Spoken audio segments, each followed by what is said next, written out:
humans, welcome back to my channel. For today we're going to be talking about succulents because that is what we do here, where we are free to be succulent addicts forever and ever together. And it's going to be a good day. I said it's going to be a good day. A good day. Yeah. Today I want to focus on the symptoms that your succulent projects when it's not feeling very well, when it's feeling ill. And one of the things that I experienced was the lack of growth. It's not growing very fast. It is actually drying up and shrinking. So this could be due to one of three things. One, you could be giving your succulent way too much light and it's just drying out and it's creating too much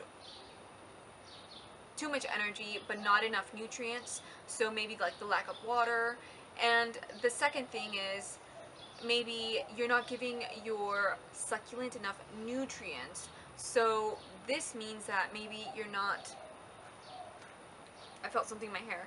Okay, this means that you're probably not giving your succulent enough nutrients through the soil or through fertilization. You have to fertilize, yeah, fertilization. I thought I was going crazy for a second. Anyways, I don't really like to fertilize my plants, so I definitely watch out for that, and I replace my soil every 6 months. I just found this out about, oh my freaking god, like four months ago or something like that. Not even, it was like 2 months ago that I found out about this.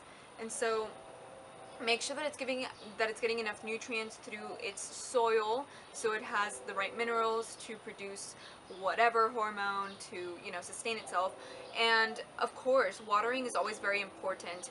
You need to water in between periods where the soil has gone completely dry. So if you stick your finger in there, or you stick like a popsicle stick in there, and you make sure that the stick comes back clean, then you know you can go ahead and water the plant. But if you're watering the plant like 3 times a week, then there's something wrong, unless you live like in Africa or somewhere like hot, dry Texas, and that probably never happens here. The most that I water my plants are probably every single week, just once a week. And that's also something to watch out for whenever you don't see them growing as much, they're shrinking. Yeah, just make sure those 3 things are taken care of. Make sure they're getting enough light. If they're getting too much light, then reduce the light. The amount of light that I put my succulents through is 6 to 7 hours of sunlight, and then after that just indirect light. I think that's a really good way to go, because you make sure that they're getting enough, but then they're not burning themselves and, you know, crisping themselves up, because that is also something that is not very good for anyone. Anyways, the second symptom that I want to focus on is the drying of the leaves, I think. This occurs through not enough photosynthesis. So photosynthesis is basically how these plants get energy, right? So if for example, whenever your leaves dry up on your succulents, they usually dry out in the very bottom, and that is because the bottom leaves are not getting enough sun to produce and sustain themselves, right, through the adequate amount of energy. And this happens naturally, of course, that's why you get the stems, but I don't think it's avoidable unless you're dealing with like certain fertilizing hormones like gibberellin. I don't freaking know. I know some hormone plants, but not all of them. Anyways, my point was that if you're dealing with this type of issue where your leaves are just drying up so much, not even just the bottom ones, because the bottom ones is regular, right, it's normal, but if the top ones are starting to dry up as well, make sure that they're just getting enough water and light, because light is how they create their own energy, and of course water, so they can stay nice and perky and don't, you know, become frail and flaccid. So let's look at my list. Oh yeah, I wanted to talk about a cool little fact. So a cool little fact about this drying of the leaves is that the process that the plant has to go through is basically the production of ethylene, which is a hormone that plants produce whenever they're trying to get rid of like a certain plant or allow it to die, and which is called apoptosis, which is programmed cell death. And this happens through, you know, the internal mechanics of the plant. You know, if a leaf is not sustaining itself, the plant is not going to work harder to allow it to live. It's just going to allow it to die. So that is all I have to say about that, and now let's get on to the third symptom that I want to talk about, which is...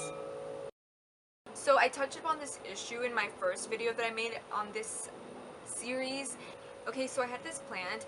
It was the Echeveria Subcellis Blue, I believe, and it was curling. It was my very first plant that I experienced curling in, and a lot of y'all told me that it was due to not enough UV radiation, UV light, and I also think that is very true.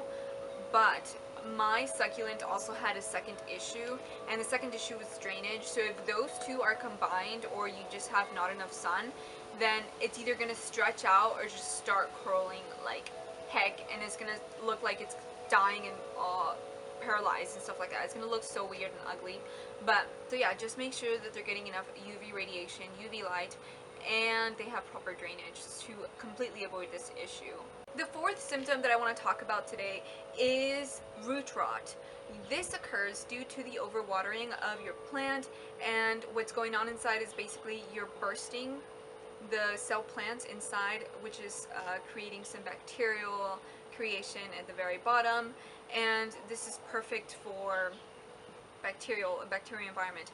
Anyways, so that is what happens whenever you have root rot. You're just overwatering it. So to prevent this, you have to find out what type of succulent you have, and you can Google it, and you can try to put the characteristics inside of Google, the characteristics of your plant, or you can try and just do a lot of research like myself.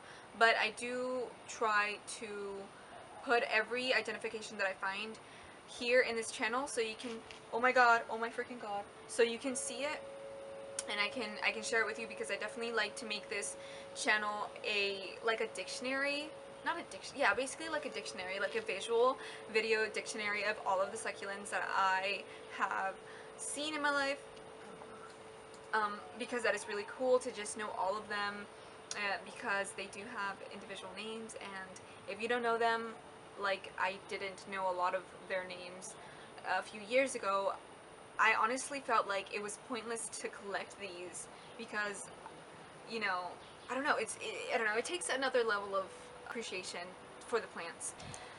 The fifth symptom that I want to talk about today is parasites and bugs on your plants and succulents.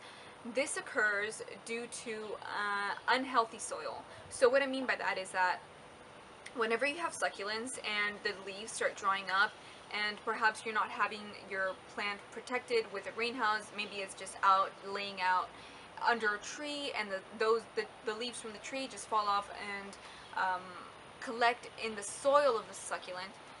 This is not very good, and the decomposition of these leaves are going to create toxins that mess the pH and mineral composition of the soil, and it basically creates like a really good environment for bacteria and for parasites to invade and just completely take out the plant and make it a toast.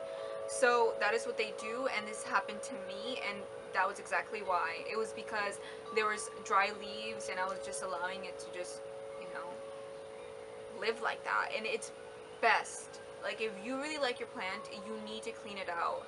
You need to clean out all of the leaves. You need to make sure that it's nice and clean, and if you have rocks, then that's a little bit better, because you can easily just, you know, prop up the leaves and get rid of them like that.